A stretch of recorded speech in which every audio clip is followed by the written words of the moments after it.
تو بکیور پہنچ جائیں گے، کانپور پہنچ جائیں گے، ادھر طرف جائیں گے تو آگرہ پہنچ جائیں گے۔ یہ پروردگار نے جو سیدھا راستہ ہم کو دکھایا ہے، وہ راستہ کون سا راستہ ہے؟ تو اللہ رب العزت قرآن پاک میں اس کی وضاحت فرماتا ہے اور ایکسپلین کرتا ہے کہ ان لوگوں کا راستہ، جب ہم دعا مانگتے ہیں تو ہم لوگ کہتے ہیں ان لوگوں کا راستہ جن پر تیرا انعام ہے۔ عزیزان محترم، بس اب کام اتنا سا رہ گیا ہمارے پاس کہ ہم ان انعام یافتہ بندوں کو تلاش کریں کہ وہ انعام یافتہ بندے کون ہیں، ان کے قریب جائیں۔ مولانا روم فرماتے ہیں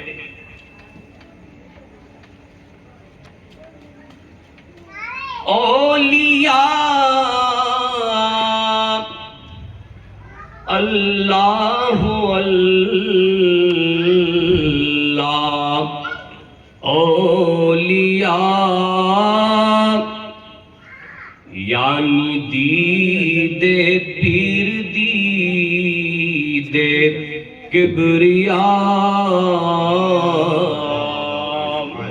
عزیزان محترم، اس شعر سے بہت سی چیزیں واضح ہو جاتی ہیں۔ سبحان اللہ، کہ جو اللہ کا انعام یافتہ بندہ ہوگا، جو اللہ رب العزت کا مقبول بندہ ہوگا، جو اللہ رب العزت کے قریب بندہ ہوگا، عزیزان محترم، جب ہم اس کو دیکھیں گے تو ہمیں خدا یاد آ جائے گا۔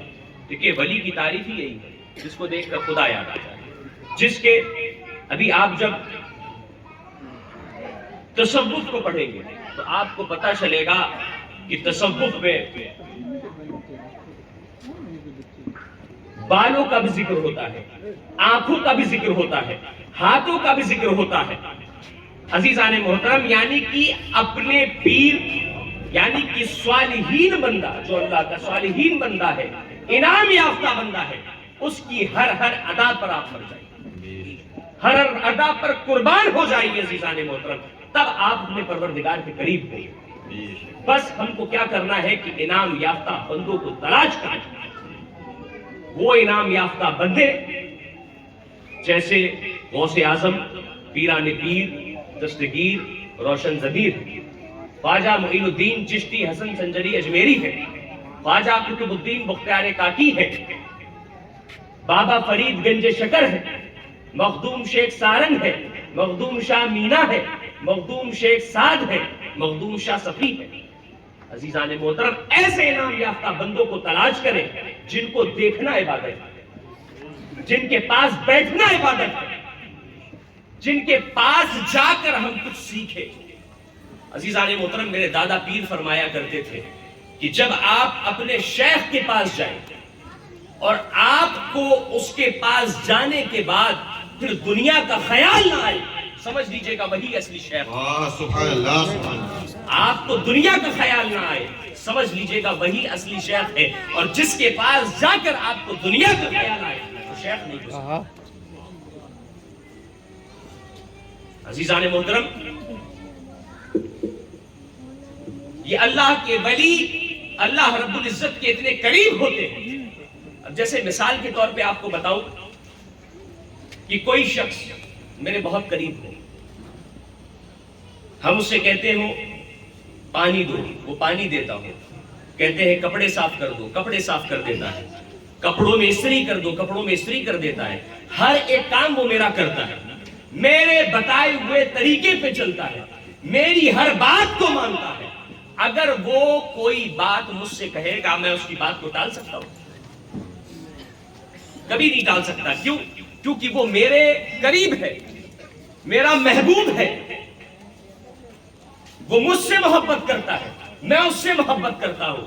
عزیزان محترم، اللہ کے ولی ایسے ہی ہوتے ہیں کہ اپنے پروردگار کے بتائے ہوئے طریقے پہ چلتے ہیں، اپنے پروردگار کی بتائی ہوئی باتوں پر عمل کرتے ہیں، اپنے پروردگار کی بتائے ہوئے طریقے پہ اپنی زندگی کو گزار دیتے ہیں۔ اگر یہ کوئی بات اپنی زبان مبارک سے فرما دیتے ہیں تو اللہ رب العزت ان کی باتوں کو قبول کر لیتے ہیں۔ سبحان اللہ۔ مولانا روم فرماتے ہیں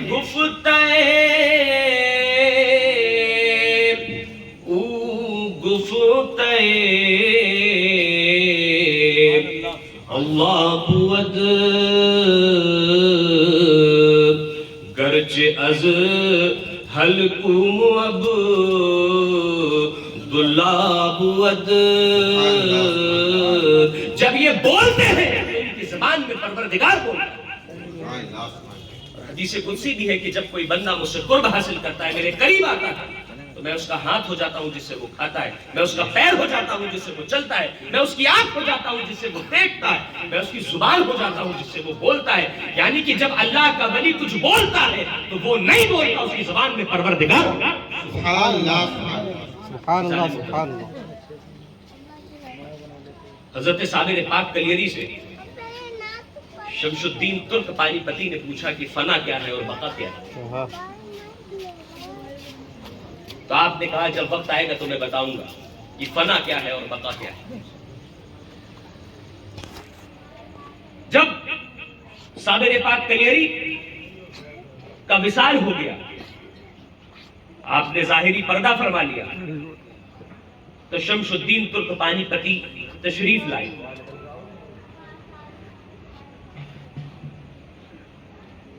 آپ کی نماز جنازہ ادا کی گئی. ایک شخص گھوڑے پہ سوار ہو کر آیا، نقاب پوش تھا، اس نے آپ کی نماز جنازہ ادا کی اور جانے لگا. تو آپ نے کہا کہ ذرا مجھے اپنا چہرہ تو دکھا دیجئے، مجھے پتا تو چلے کہ میرے پیر و مرشد کی نماز جنازہ کس نے ادا کی.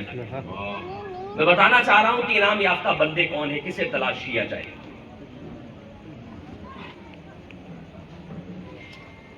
تو آپ نے فرمایا کہ مجھے ذرا چہرہ تو دکھا دیجئے. تو آپ نے جب اپنے چہرے سے نقاب اٹھایا تو دیکھا صابر پاکی کھڑی. سبحان اللہ سبحان اللہ سبحان اللہ.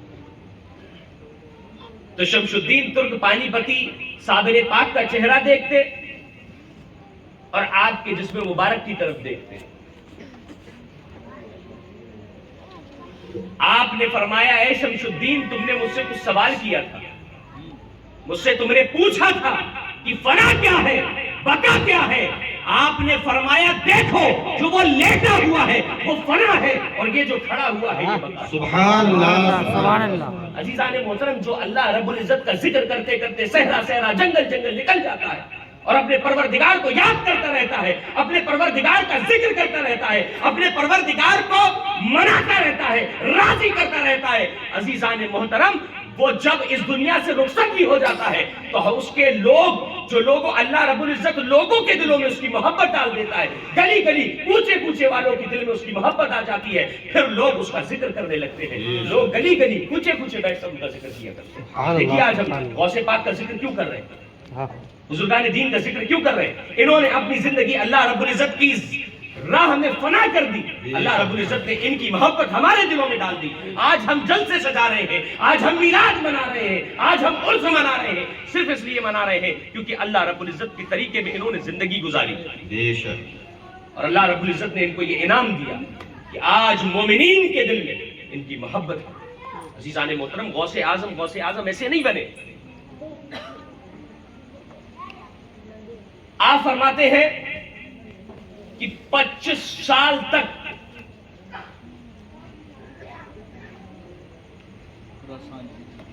عراق کے جنگلوں میں رہا. میں کسی کو نہیں پہچانتا، کوئی مجھے نہیں پہچانتا، اور عشاء کے وضو سے فجر کی نماز کو ادا کرتا تھا. 40 سال تک کی میں نے عشاء کے نماز سے، عشاء کے وضو سے فجر کی نماز کو ادا کیا. سبحان اللہ سبحان اللہ.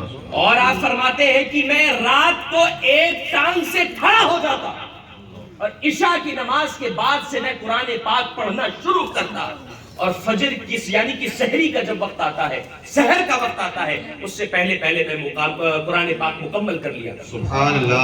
اور اپنے ہاتھ کو دیوار میں اس طریقے سے گاڑ رکھا تھا جس طریقے سے کیل کو گاڑا جاتا ہے کہ مجھے نیند نہ آئے. عزیزان محترم، انہوں نے اپنی زندگی کو اللہ رب العزت کی راہ میں فنا کیا ہے تبھی اللہ رب العزت نے ان کو بقا کر دیا. بے شک بے شک. عزیزان محترم، میرے دادا پیر حضرت سید سلطان محمد عارف علی شاہ رحمۃ اللہ علیہ فرمایا کرتے تھے کہ یہ جو علم ہے، یہ جو ولایت ہے، یہ ایسے نہیں ملتی. نہ یہ کسی مدرسے سے ملے گی، نہ آپ کو سیکھنے سے آئے گی، نہ آپ کو پڑھنے سے آئے گی، نہ آپ کو چلے گھسیٹنے سے آئے گی. یہ صرف اللہ کے فضل سے آئے گی. بے شک بے شک. سبحان اللہ سبحان اللہ. جب اللہ رب العزت کسی بندے کو چن لیتا ہے، اپنا بنا لیتا ہے، پھر اس کو وہ نواز دیتا ہے. اور سنیے کہ جاہل اللہ کا ولی نہیں ہوتا، اور اللہ رب العزت کسی بنا پڑھے لکھے کو پسند کر لے. اگر اللہ رب العزت کسی بنا پڑھے لکھے کو پسند کر لے تو اللہ رب العزت اپنے علم میں سے، علم لدنی جسے کہا جاتا ہے، علم لدنی کا اس کے چھینٹا مار دیتا ہے اور اس کو عالم بنا دیتا ہے، پھر اس کو ولی بناتا ہے. سبحان اللہ. عزیزان محترم، ایک بڑا پیارا شعر ہے کہ بنے صوفی جذبات میں بہنے والے، کلندر بنے عشق میں جلنے والے، کتب بن گئے رنج و غم سہنے والے، نبی ہے علی کو ولی کہنے والے، اور ولی بن گئے یا علی کہنے والے. سبحان اللہ سبحان اللہ. سبحان اللہ سبحان اللہ. سبحان اللہ سبحان اللہ. عزیزان محترم، اللہ رب العزت جس کو پسند کرے، سبحان اللہ. یا آپ کسی کے، اللہ رب العزت کے کسی محبوب بندے کے پکے اور سچے نوکر بن گئے. اہل بیت کے دیکھیں سب پیر افضل ہیں، اعلیٰ ہیں اپنی اپنی جگہ پہ، مگر اگر آل رسول مل جائے تو اس سے بہتر کوئی نہیں. بے شک. اگر آل رسول مل جائے تو اس سے بہتر کوئی نہیں ہے.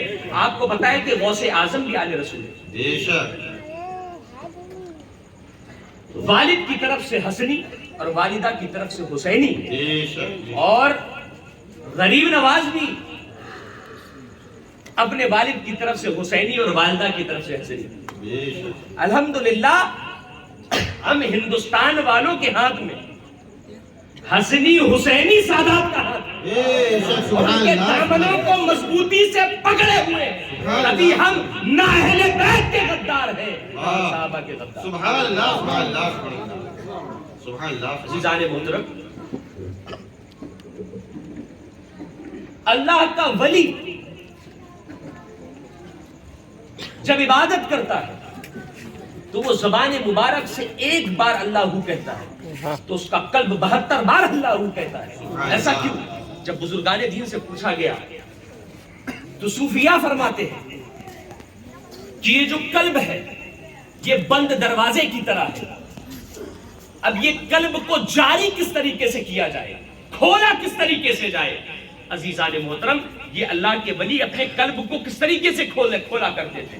اب پتہ کیا چلتا ہے؟ صوفیاء فرماتے ہیں کہ یہ قلب جو ہے یہ بند دروازے کی طرح ہے. اب جب دروازہ بند ہوتا ہے تو ہم لوگ کیا کرتے ہیں؟ دستک دیتے ہیں، دستک دیتے رہتے ہیں. نہیں کھلتا ہے تو مسلسل دستک دیتے ہیں. جب تک کہ یہ دروازہ کھل نہ جائے ہم مسلسل دستک دیتے رہتے ہیں، دیتے رہتے ہیں، دیتے رہتے ہیں، جب تک کہ دروازہ کھل نہ جائے. یہ مسلسل دستک چلتی رہتی ہے، چلتی رہتی ہے.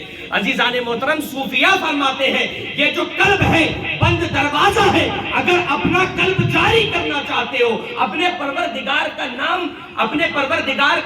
نام اپنی زبان سے جاری کرنا چاہتے ہو، قلب سے جاری کرنا چاہتے ہو، تو اس میں ذکر اس الہی کی مسلسل دستک دیا کرو، دیتے رہا کرو، دیتے رہا کرو. ایک دن ایسا آئے گا زبان ایک بار آپ کی پکارے گی اللہ، قلب 72 بار پکارے گا اللہ. سبحان اللہ سبحان اللہ. تن رباب من کی دری سو رگے بئی سب تار، روم روم سر دیوت ہے کہ باجت نام تے. سبحان اللہ سبحان اللہ. جب روم روم سر دینے لگے تب آپ کی عبادتیں مقبول ہوئی. عزیزان محترم، یہ ولیوں کی محفل ہے.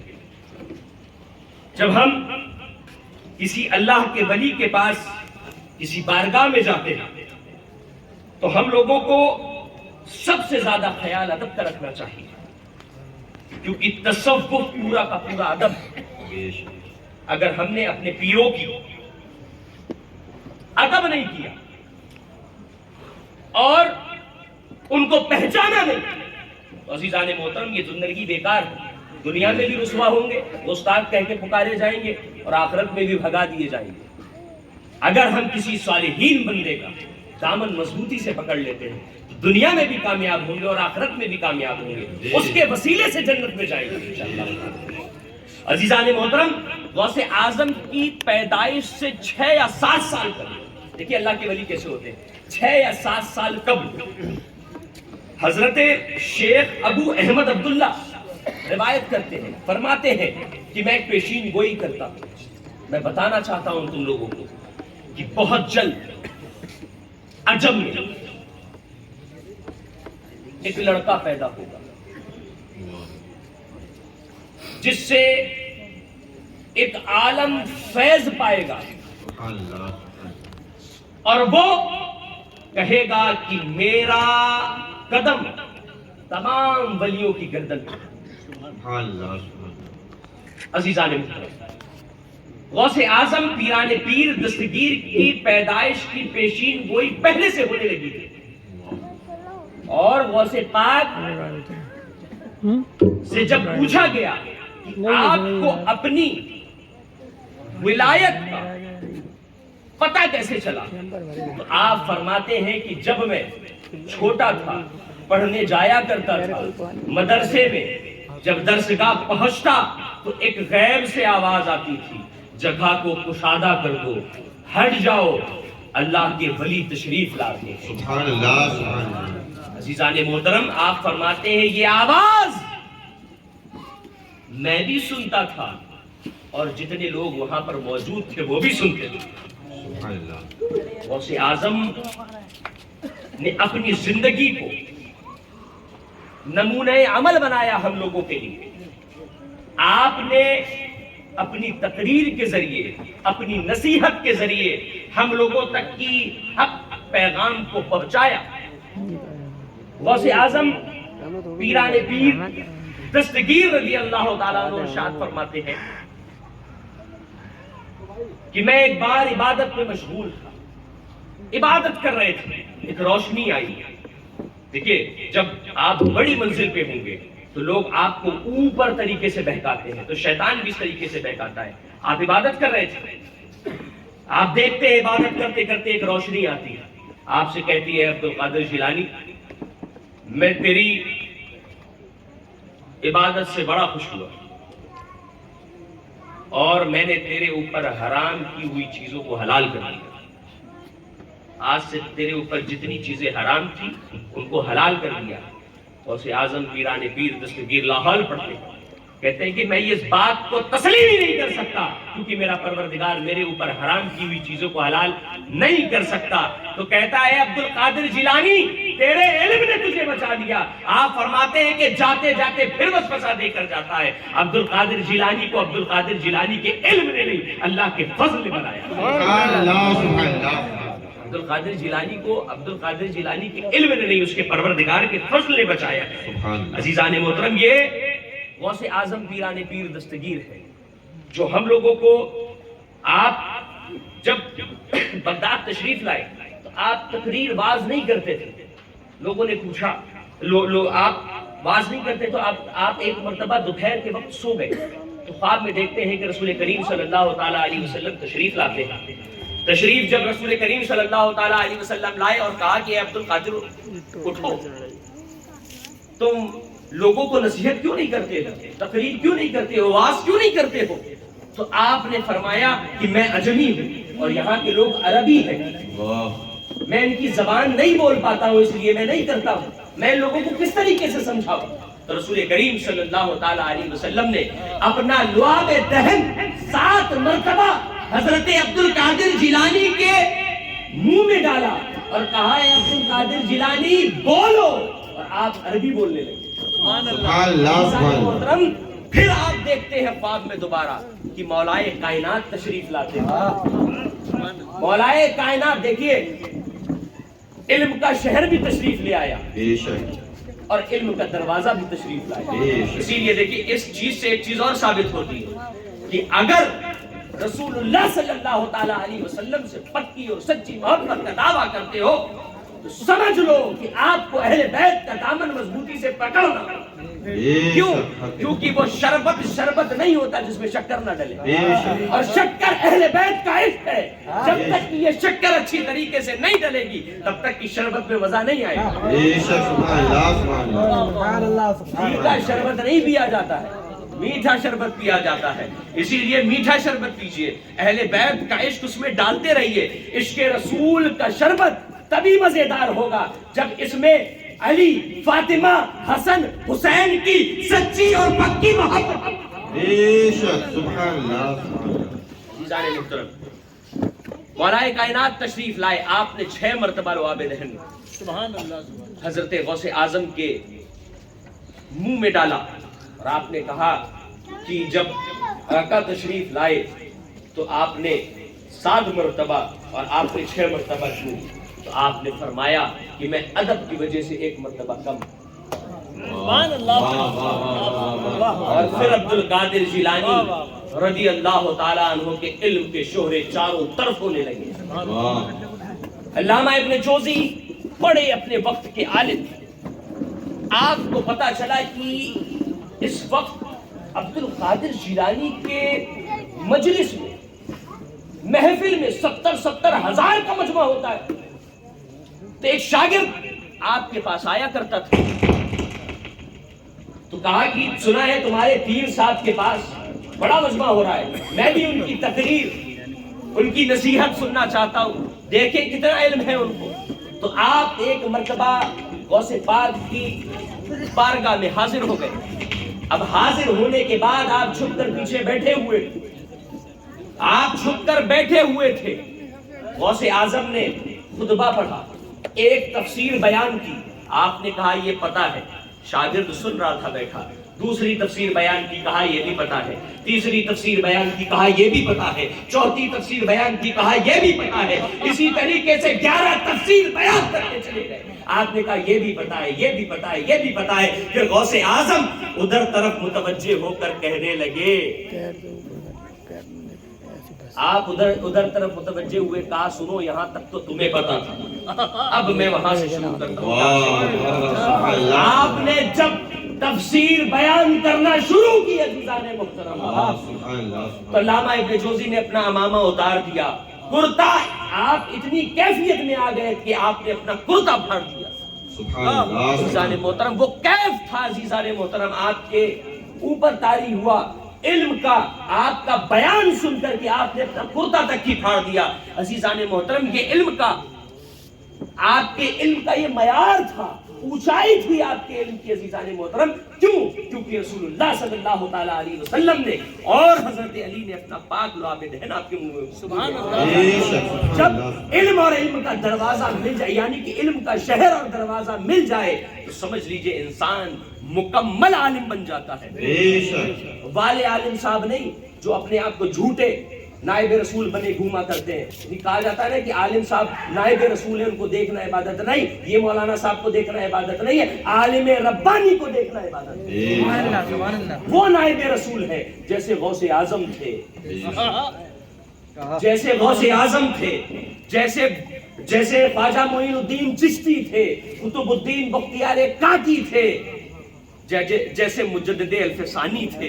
عزیزان محترم، جتنے بھی سلاسل ہو، سلسلہ قادریہ، نقشبندیہ، سہروردیہ، مداریہ، جتنے بھی سلاسل، جتنے بھی اکابر مشائخ گزرے، سب عالم ربانی، جن کو دیکھنا عبادت، جن کے پاس بیٹھنا عبادت، جن سے نصیحت لو اور اس پر عمل کرو، اس پہ عمل کرنے والے لوگ سیدھے راستے پہ چلنے لگتے ہیں۔ اسی لیے عزیزان محترم، بہکاوے میں مت آئیے گا، آج کل بڑا خطرناک ماحول ہے۔ ایمان، رسول اللہ صلی اللہ تعالیٰ علیہ وسلم نے فرمایا کہ ایک وقت ایسا آئے گا کہ ایمان بچانا بھی مشکل ہوگا، تو آپ اپنے ایمان کو کیسے بچائیں گے؟ بس آپ کو اولیاء کرام کا ایک ہاتھ میں غوث اعظم کا ہاتھ پکڑ، دامن پکڑ لو، ایک ہاتھ میں غریب نواز کا دامن پکڑ لو، دل میں اہل بیت کی اور رسول اللہ کی محبت رکھو، انشاءاللہ تعالیٰ کامیاب ہو، کسی کی ضرورت نہیں آپ کو۔ عزیزان محترم، یہ پیران پیر ہے، دستگیر ہے، جن کی محبت ہم لوگوں کو گھٹی میں پلائی گئی ہے، جن کی محبت ہم لوگوں کو بتائی گئی ہے۔ عزیزان محترم، میرے دادا حضور، میں اس بات کو کہہ کر مکمل کر بات کو ختم کرتا ہوں کہ میرے دادا حضور ایک وظیفہ کیا کرتے تھے عصر سے لے کر مغرب تک کی۔ آپ پڑھا کرتے تھے شاہ مرداں، شیر یزداں، قوت پروردگار، لا فتح الا علی، لا سیف الا ذوالفقار، شاہ من سلطان عالم، صاحب دلدل سوار، ہر بلا دور باشد دنیائی ہما افتاد بار، شاہ من سلطان عالم، حضرت خادم صفی، ہر حاجت روا کن، پیر غوث اعظم دستگیر، شاہ رجب شیر خدا، ساقی کوثر۔ احوال میرا آپ پہ ظاہر ہو سراسر، خیبر شکنو سب درو غازی و دلاور، حیران ہوں مزدر ہوں گھبراؤں نہ کیوں کر، اس وقت کرم کیجئے، اس وقت کرم کیجئے، یہ وقت کرم ہے یا شاہ نجف تم کو محمد کی قسم ہے، یا شاہ نجف۔ یا علی پڑھا کرتے تھے کہ اللہ میرا بادشاہ، محمد صاحب وزیر، مشکل کو میری حل کرو یا پیر دستگیر، مشکل کو میری حل کرو یا پیر دستگیر۔ اللہ رب العزت سے دعا ہے کہ اللہ رب العزت ہم سب کو صالحین بندوں کے طریقے پہ چلنے کی توفیق عطا فرمائے، ان سے محبت کرنے کی توفیق عطا فرمائے اور ان کے مشن کو آگے لے جانے کی توفیق عطا فرمائے۔ میرے مالک و مولا ہم سب کے علم میں عمل میں برکت عطا فرما، اور ہمارے فلسطین کے بھائیوں کے لیے خصوصیت کے ساتھ دعا کیجئے، اللہ رب العزت ان کی غیب سے مدد کرے، اللہ رب العزت ان کی پریشانیوں کو دور کرے، اللہ رب العزت ان کی ساری دقتوں کو دور کرے، غوث اعظم کے صدقے میں، اہل بیت کے صدقے میں، رسول اللہ صلی اللہ تعالیٰ علیہ وسلم کے صدقے تو میں ان کی ساری پریشانیاں دور ہوں۔ کہتے ہی بیان کرنے میں اگر کوئی غلطی ہو گئی، استغفر اللہ رب من کل ذنب و اتوب الیہ، استغفر اللہ رب من کل ذنب